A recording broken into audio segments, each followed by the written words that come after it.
to Fleet Europe webinar. I hope that you are doing well. Today we are going to discuss one of the most important topics of today's vehicle fleet management in Europe. So you are in the right place.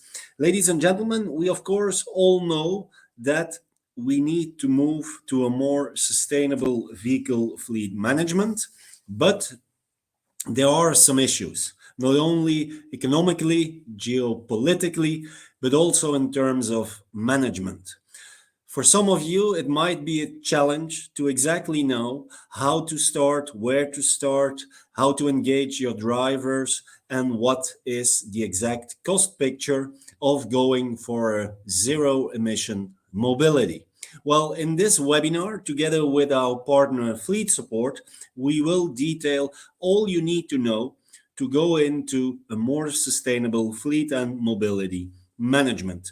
And so in the upcoming 3/4 of an hour, let's say, we will have expertise and you will have the opportunity to ask your questions. You can do that via the chat function in this tool.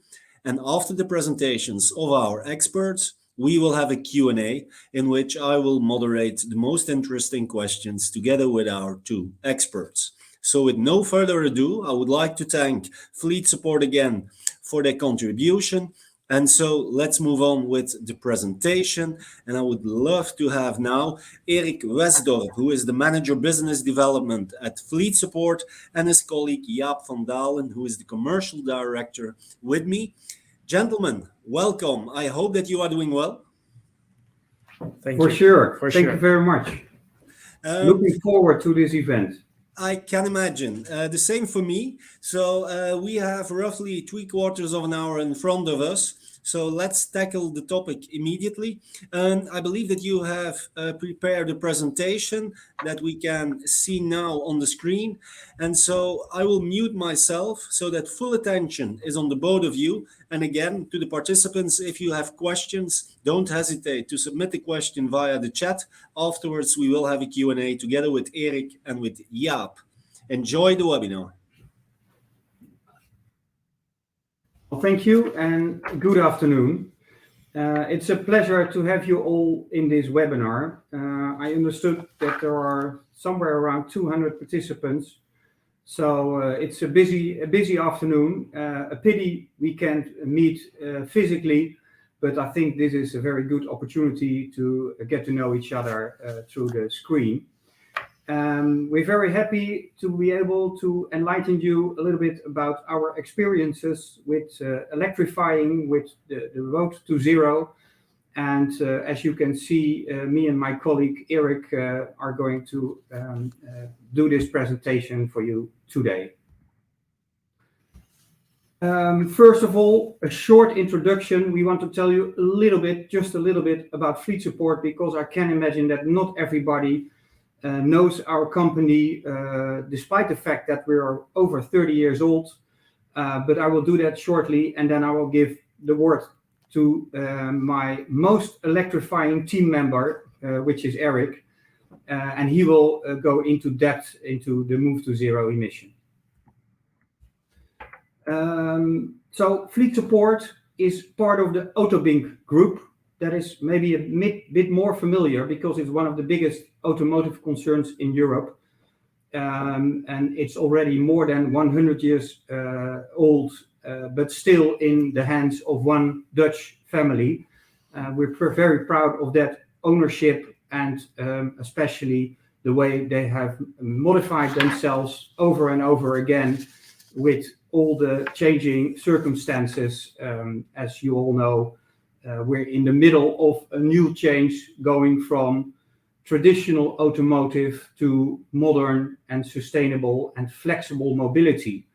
And that's what you see here, the new division, which was founded about 5 years ago. It's called Mobink. And part of Mobink is Fleet Support, which is the market leader in the Benelux for fleet management, consultancy, and also with our new brand, Expo Fleet, which we acquired last year. We are also an international player in the fleet management software business. You can also see here our sister companies, maybe you have heard about XIMO, which is the mobility card with an international presence. Together for smart parking solutions. Move is our telematics sister, and Safe Drive Pod is our company who makes sure that the drivers are safe in their vehicles. So a very nice ecosystem which we are expanding into Europe. We are currently in more than 8 countries with presence, but we do activities in more than 20 countries. So that makes us quite international player at the moment. Some figures, and that will be the end of the introduction, and we go to the real topic of today, which is the electrification, the move to zero. But in total, we manage more than 170,000 cars, either through software consulting or fleet management in more than 23 countries. That makes us the market leader in the Benelux and a top 3 player in Europe. We also manage mobility cards, budgets, e-bikes. We are ISO certified, as you could expect from a player like this. And we employ more than 100 professionals. We have a separate consultancy firm, which is part of the Fleet Support Group, which can help you with all kinds of strategic and tactical issues. That's, I think, enough for the introduction. I wish you a lot of pleasure and a lot of nice insights from our colleague Eric. Thank you, Jaap. So I will I will take over the word from now.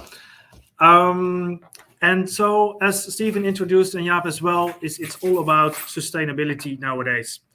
But before you start, it's always good to define your starting point.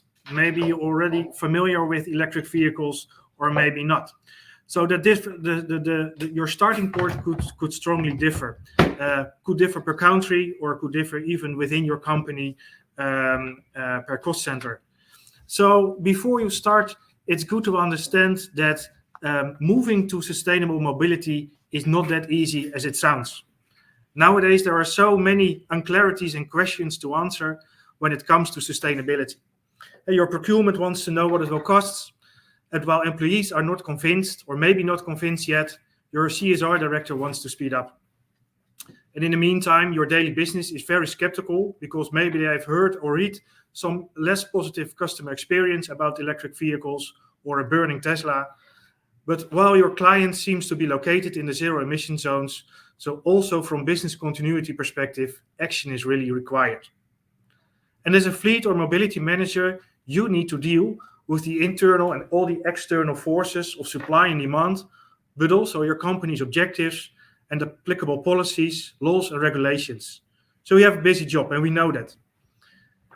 As Fleet Support, we are fully aware of your challenges and the large number of stakeholders you need to satisfy. And it seems to just easy to switch to electric vehicles with your leasing company, but making your fleet more sustainable is not that simple as it sounds. So again, the question raised, where do you start? Fleet Support have researched the starting point of companies when it comes to zero emission mobility. We did this research over last year of many corporate fleets with large fleets over 100 and even thousands of vehicles. What we clearly saw in this research is a strong difference at 3 levels of fleet management, meaning strategic level, where it's all about the objectives, the tactical level, where it's all about control and steering, and the operational level, where we have to deal with the interaction and managing of drivers and suppliers. What we saw is a strong difference in these 3 levels, and based on these differences, we can distinguish 3 groups of clients, or 3 groups, of companies. The first one are the starters. These are the companies who are on the eve of an important step towards making their fleet more sustainable. Unfortunately, they don't have yet clear objectives, neither a car policy promoting sustainability or sustainable mobility, nor they have familiarity with available solutions and impact. The second group is the more advanced companies, which are companies having their sustainability goals formulated, including for their fleet. They are very familiar with electric driving, but now they want to keep on going and accelerate if and where possible. And then the third group, those are the mature companies. Those were the early adapters. And when it comes to sustainability, these organizations are very consciously engaged in achieving their sustainability ambitions. Electric driving is the standard for them, and it's no longer up for discussion. These companies are ready for the next step and want to optimize further. And it won't surprise you that based on our research, we can say is that the majority of the groups of our clients are in group 1 and or in group 2. So how can we help these clients move to zero emission? Fleet Support developed a step-by-step approach called Move to Zero Emission. With this approach, we are helping many fleet and mobility managers to make their business more sustainable, to make their business mobility more sustainable. And that's independent of the majority of the company. So whether you're in group 1 or 2 or 3, as I presented before. This step-by-step approach connects your company objectives and ambitions and makes a translation into a sustainable car or even broader, a sustainable mobility policy. And next to that, it connects with all important stakeholders within your company, including your drivers, which enables you to increase a company-wide involvement and willingness to move to zero emission. And last but not least, this approach helps you to safeguard your strategic choices made because every step will be approached individually. So what are these steps? We start with step 1, that's becoming aware. And becoming aware is focusing on the intrinsic motivation of your company related to the market situation and of course related to move to zero emission. In step 2, we dive deep into your mobility needs and we put them against potential solutions. In step 3, we will deliver you a new policy based on your company objectives and choices made about the mobility solutions. Step 4 attracts for you the best fitting suppliers and helps you to implement your new policy. And step 5 and 6, based on the Plan, Do, Check, Act methodology, we monitor, support, and optimize where and if necessary. Now let's dive a little bit deeper in all those steps. And we start again with step 1, the awareness. We start with an awareness session with your senior management. We do this to better understand the intrinsic motivation of your company and how that relates to what's happening in the world around us. This is important because of the strong relationship with your company objectives and the usually broad range of departments at your company involved, especially for business-critical fleets like the commercial vehicles. So let's have a look what's happening. We all know what's happening in the outside world.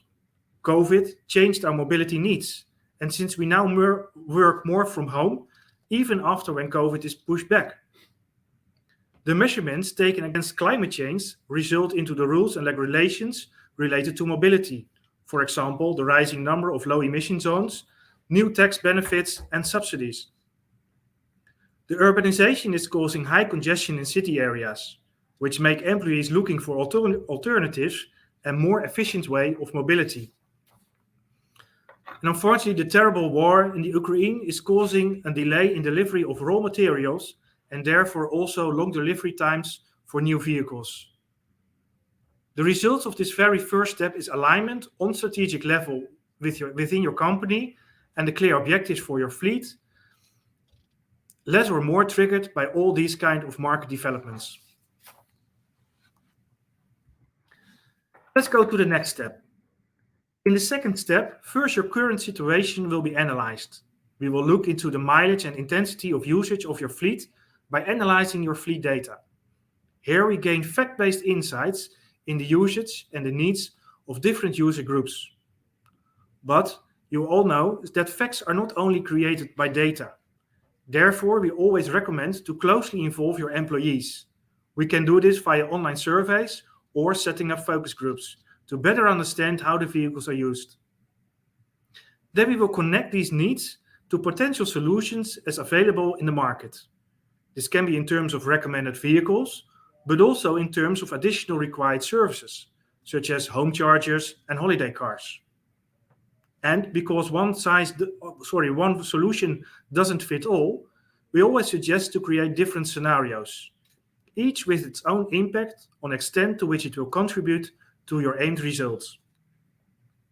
The impact of each scenario can differ in terms of TCO, your business, processes, and of course, and even important, your drivers. So also here, choices need to be made. When analyzing your fleet and your fleet data and finding the right solutions, we already mentioned one size doesn't fit all.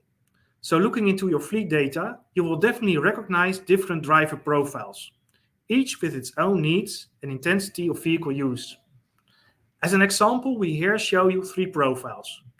The first one is the driver with short local journeys, for example, the parcel delivery.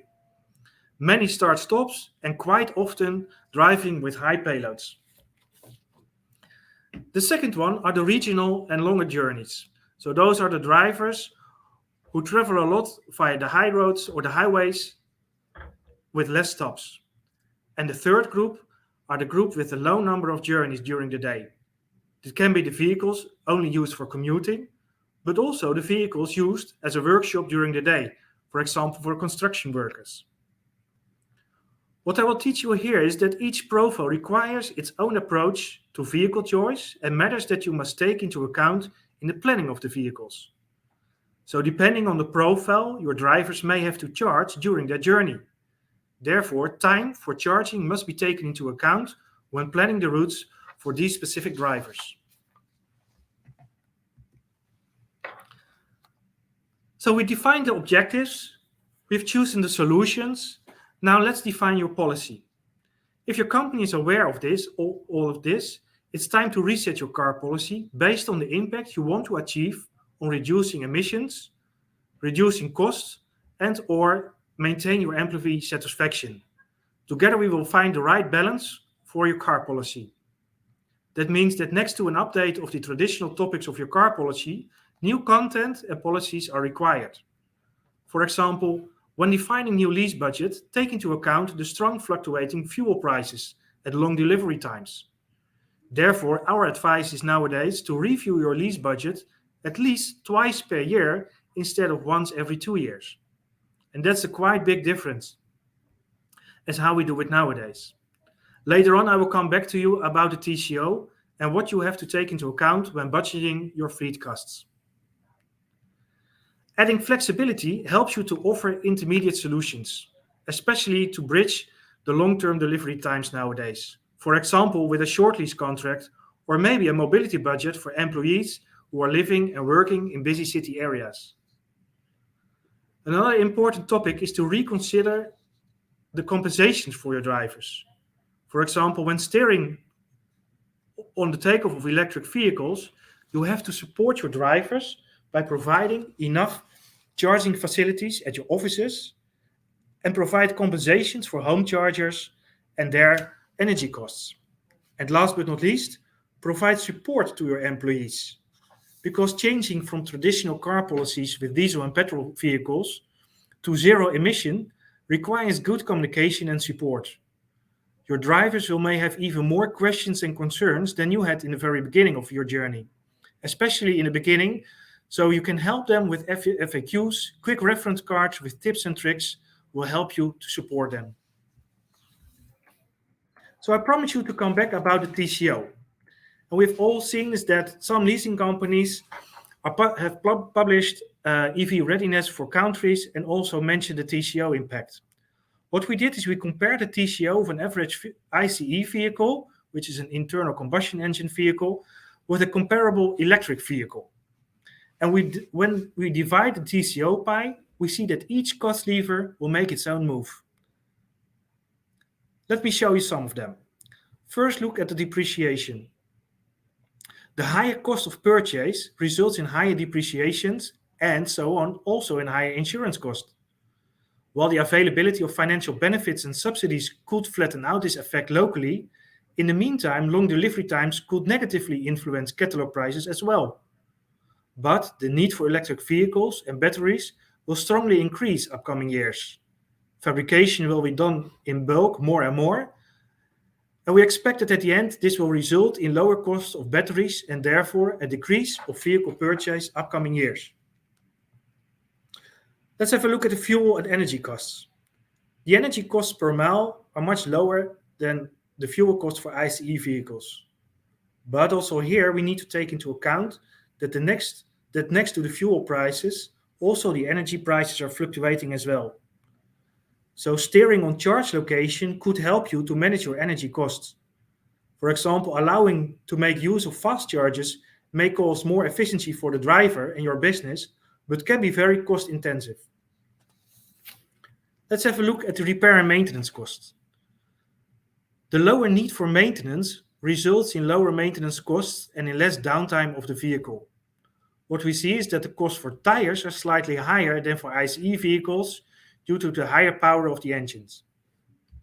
So despite you might need an electric vehicle for business continuation in zero emission zones, it's good to understand that the costs and benefits of an electric vehicle will become more and more attractive upcoming years.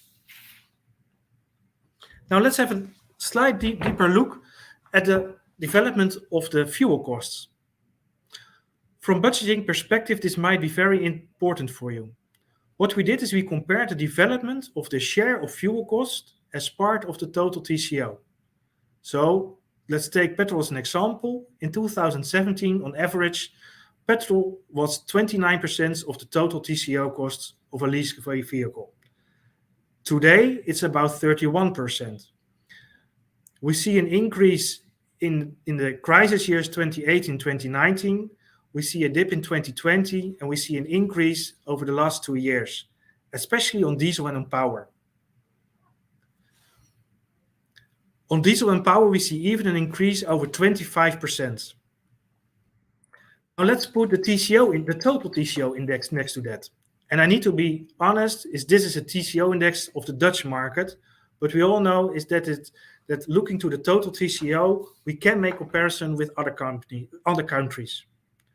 So when we put the total TCO index next to the figures, you see that the total TCO for petrol and diesel cars increased almost 25% points, while the TCO index for electric vehicles seems to be almost stable. And with the current market situation, we expect that this development will continue for a while, although the impact per country, of course, could differ.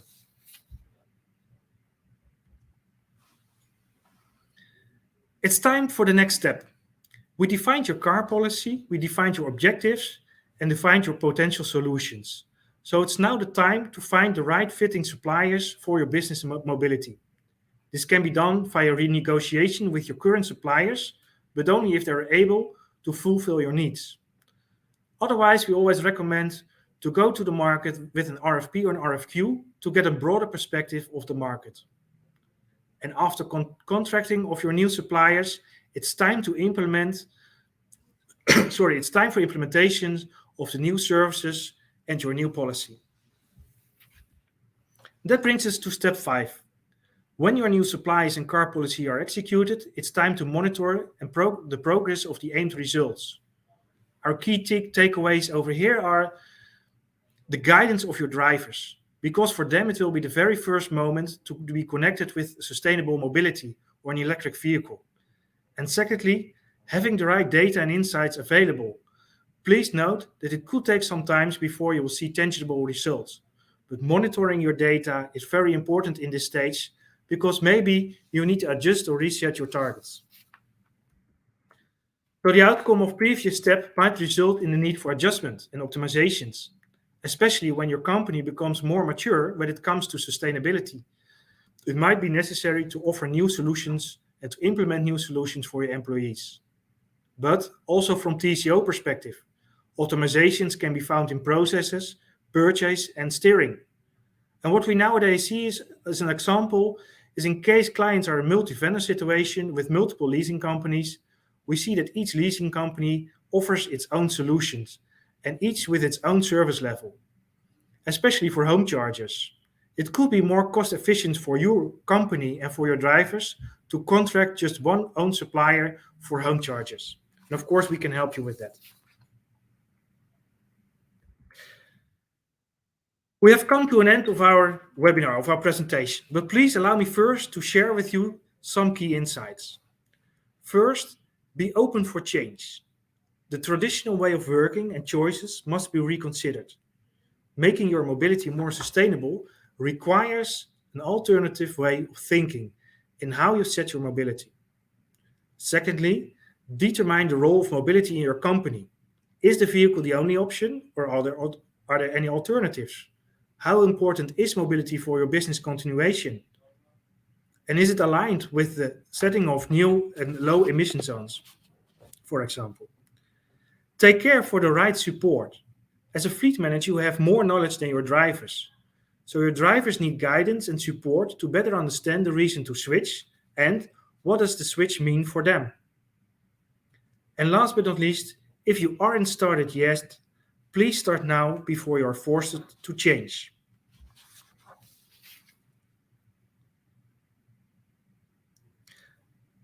I would like to provide room and space now for questions. Thank you very much. Thank you for the presentation, Eric and Jaap. As Eric has mentioned, we now have time for Q&A. So if you have a question for our experts, then please submit your question via the chat, and I will try to moderate an interesting Q&A together with Jaap and with Eric. First question, perhaps for Eric. The question is from Cameron Gurr. The question is regarding the reimbursement of drivers' employees when they charge at home. Do you have a view on best practice for fleet managers or for fleet owners in terms of what they need to do in terms of reimbursement best practice if they allow drivers to charge at home? Yes, we have. And to be honest, there are different rules and legislations per country about this. So let's start for myself close to home. Let's start in the Netherlands. In the Netherlands, you are not allowed to reimburse more than your energy note, what you are paying to your energy provider. So I'm driving an electric vehicle. I'm not able to charge my employee more than what I am paying to my energy company. If I do so, there is a fiscal risk for myself. It's a very small fiscal risk, but there is a risk.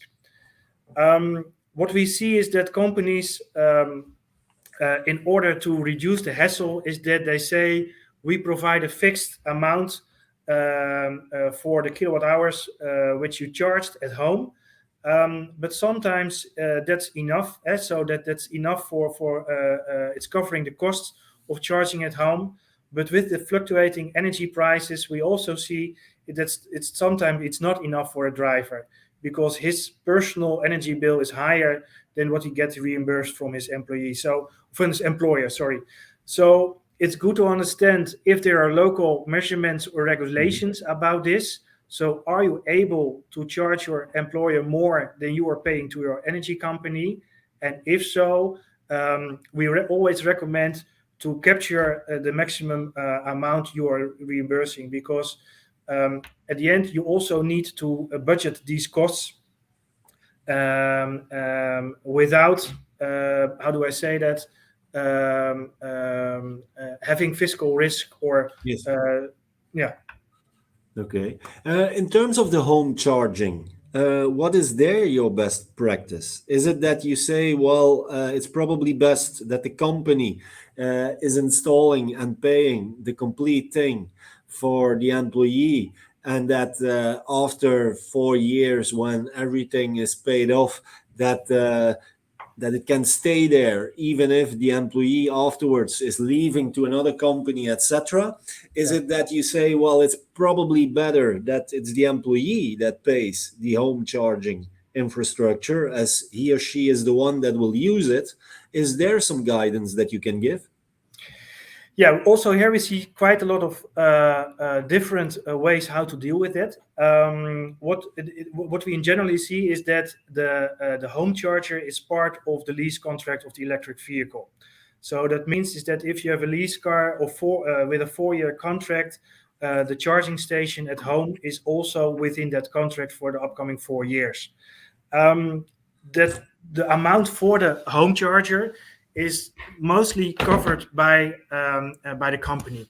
But what we also see here is that because one home is not the same as the other, is that companies say, well, we cover the cost till a fixed amount, and if the costs for your personal situation are higher, you need to cover those costs by yourself as a private individual. I think that's a good suggestion. Also to avoid that that the costs strongly differ per driver. But next to that, what we also see is that sometimes it's possible also to avoid a home charger. And I think Belgium is a good example because in Belgium you have the opportunity for another level of power, which allows you to not make use of a home charger, but a smart cable, which you can directly plug into your home. So it reduces cost for the home charger. The only thing what we see nowadays over there is that although it's a quite driver-friendly solution, because you don't need to install anything, is you need to take into account over there is that you're strongly dependent on the connectivity of the cable, because that needs to connect with some provider. So if your Wi-Fi connection or your G4, G5 connection is very bad locally, then that's definitely not an option. So what we always advise is, yes, a home charger where possible. Capture the maximum amount what you will cover. Also for changes in your house. So if you need to change from 1 to 3 phase charging or anything like that, those are the costs. Those are more, let's say, comfortable settlements in your house. So or settings in your house. So those costs need to be covered by the driver. But the charging station, also in order to promote the use of electric vehicles, we always advise to cover the cost of a home charger. Yeah. Okay. A question from Martijn van Turnhout. Any best practice to share on the point of energy efficiency monitoring with the fleet on the road? And he is indicating mileage is no longer recorded with EV charging.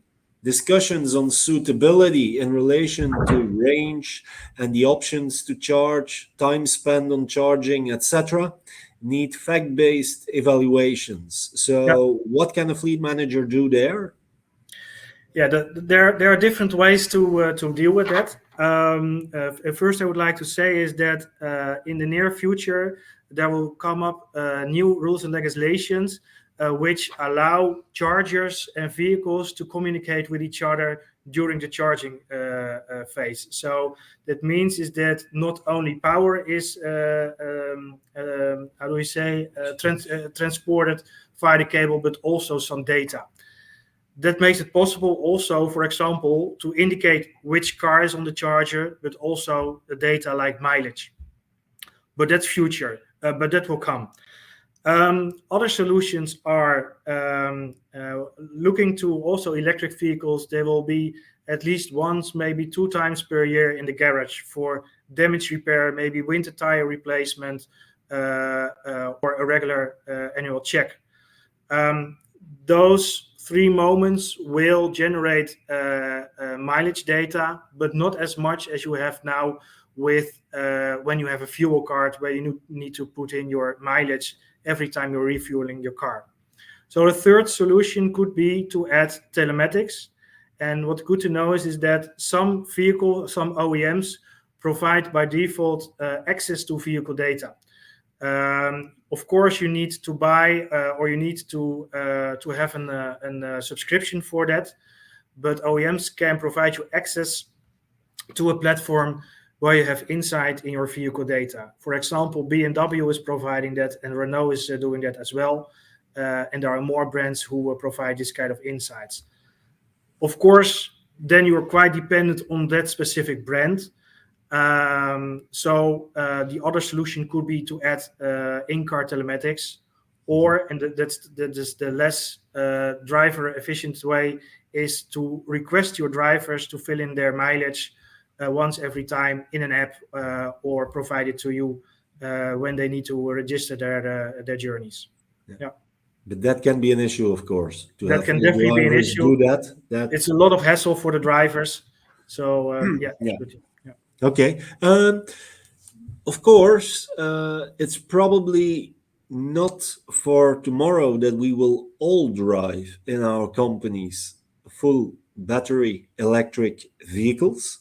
So do you agree that even though that as a fleet manager, it's probably time now that you start looking at what type of cars, vehicles, journeys you can transform into electric journeys, that for those that can't do that perhaps there are other measurements that you need to put in place, for example, like driver training, eco training, and so on, so that you can there also optimize the fuel efficiency. Is that correct?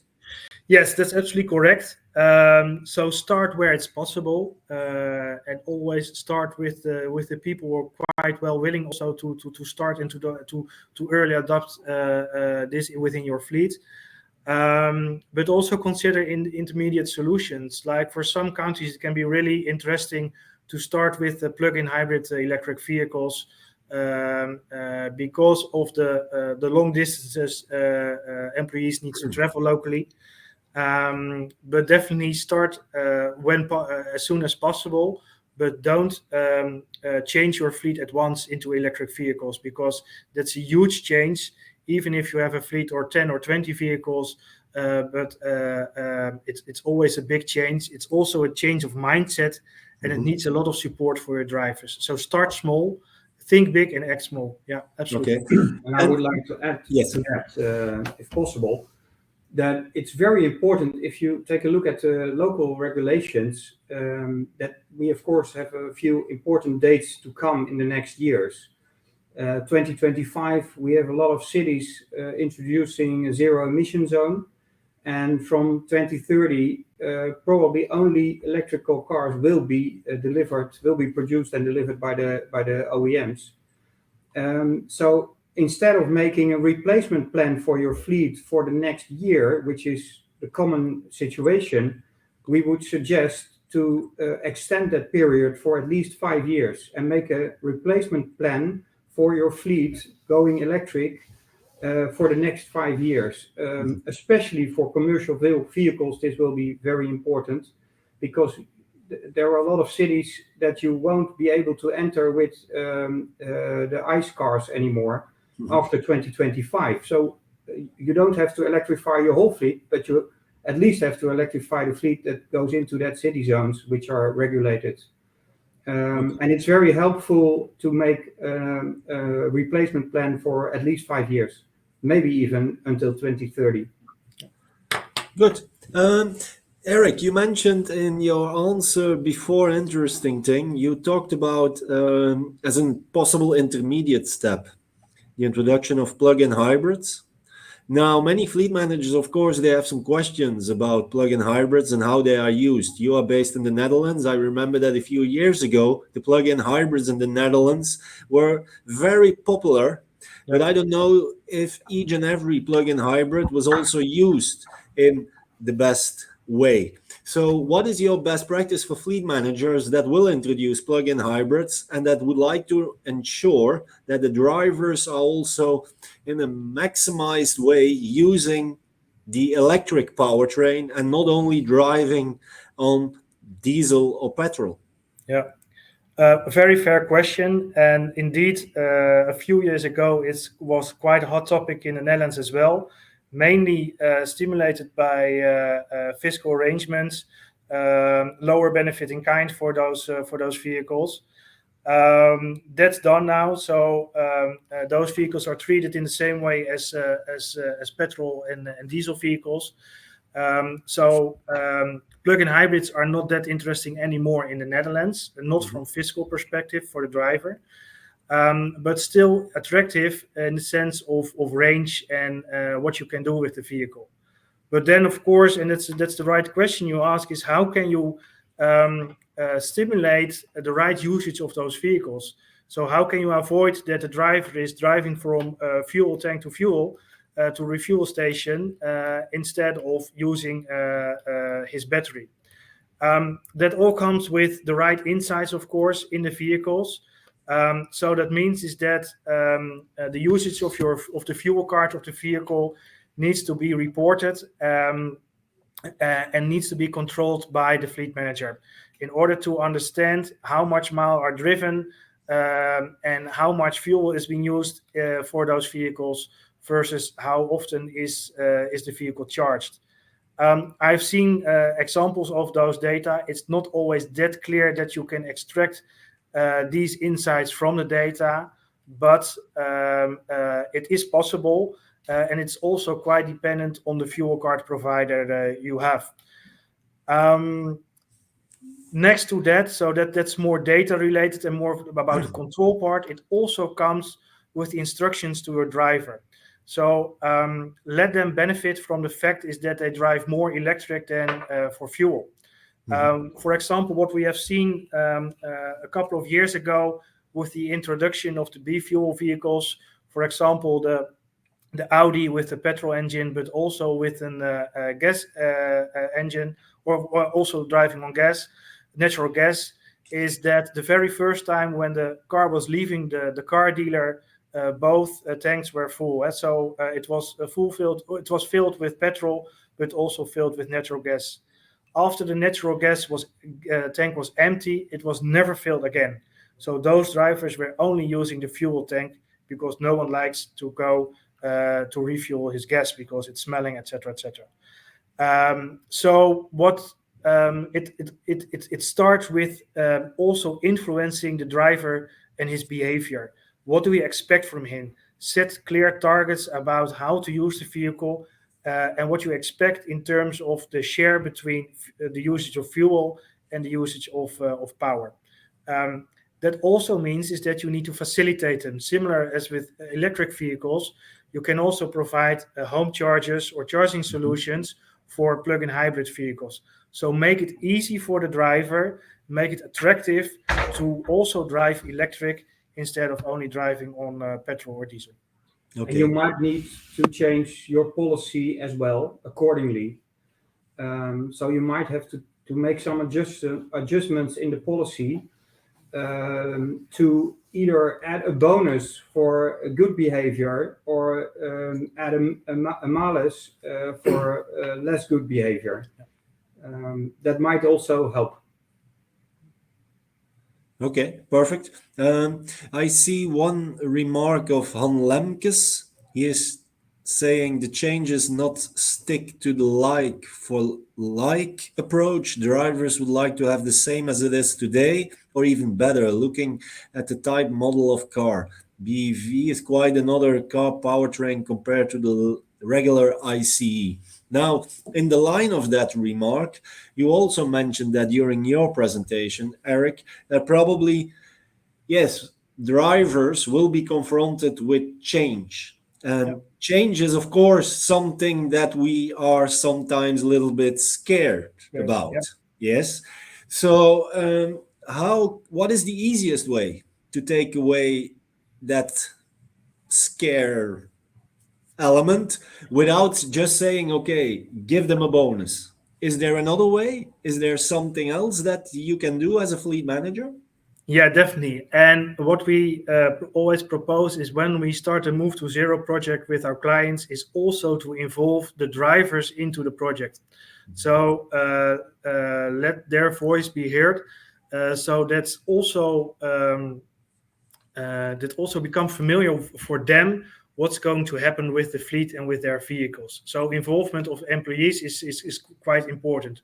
But also start with testimonials. Let's start with a small group of test drivers and let them get familiar with driving electric.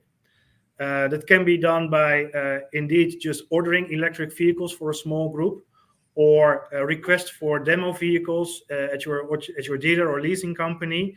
So there are multiple possibilities for that. And let them share stories, let them share insights, and collect those insights also to convince and to inform the rest of your employees. create clear FAQs, and be fair. So also make clear that the infrastructure maybe in your country or especially on countryside is not always that good as in the city side or as in other countries. So be fair, be clear, provide them tools, show them the benefits of driving electric.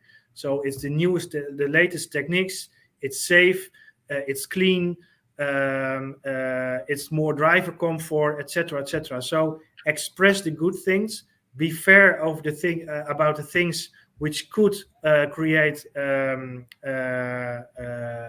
questions, and provide indeed good support also during the quote and order process of a new lease car.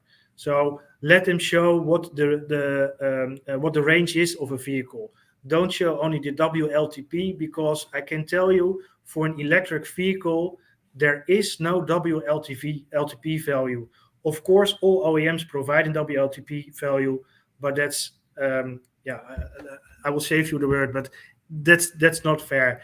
EV vehicles have another range in the summer on the highway as in the winter in the cities, and that's a strong and a big difference between those ranges. So get this data, provide the insights during the quote and order process. Let them get familiar with driving electric by demo vehicles, and share insights and experiences with each other. And one of the big problems that drivers see when going electric is, for instance, the holiday season. Yes. Especially in the Netherlands, we like our caravans, So how do I do that with an electric car? How do I go to Spain? I'm used to driving, and etc., etc. Well, there is quite an easy solution. Provide a holiday car for them. So don't oblige them to go on a holiday with an electric car when it's not possible or not logical. Give them for those 3 weeks another car. It's possible. Leasing companies can work with that. And then you take away one of the biggest objections to the electric car. Yeah, that is the element of adding some flexibility into the process. Yeah, exactly. Okay, very good. A few other things here. How do you perceive the whole thing around carbon offsetting? For example, where it's unlikely or even impossible to move to a 100% battery electric fleet? What we see is that there are local initiatives for that. So is that there are companies who can help you with the offset of the CO2. It's not a thing what we as fleet support offer, but if support is required, we can always talk with our clients about that and how we can help them with that. But a very important thing is, first of all, is to get insight in your total CO2 and also in the methodology about how you measure your CO2. Because do you do that based on the OEM input or based on the real refuel data? And that's definitely something where we can help our clients with. Of course, there are some other options, but the big problem is that they're not available on a large scale at this moment yet. So think about biofuels, think about hydrogen. Those are all interesting possibilities.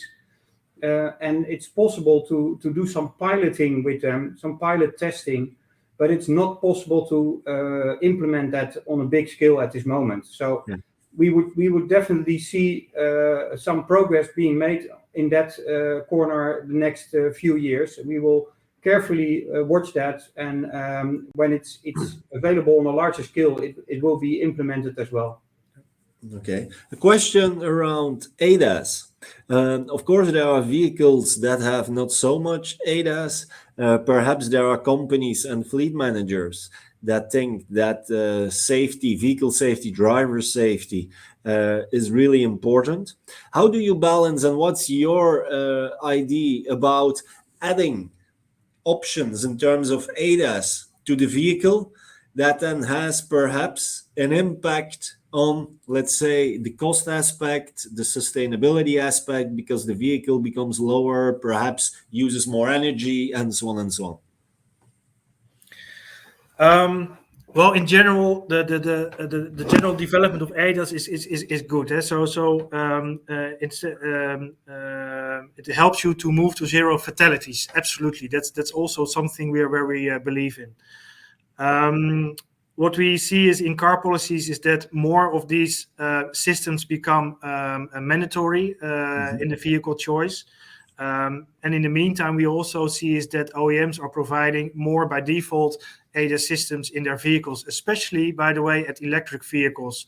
The number of ADAS systems in electric vehicles is higher than in similar ICE vehicles, because those systems also help the driver to drive more sustainable, so to use less energy.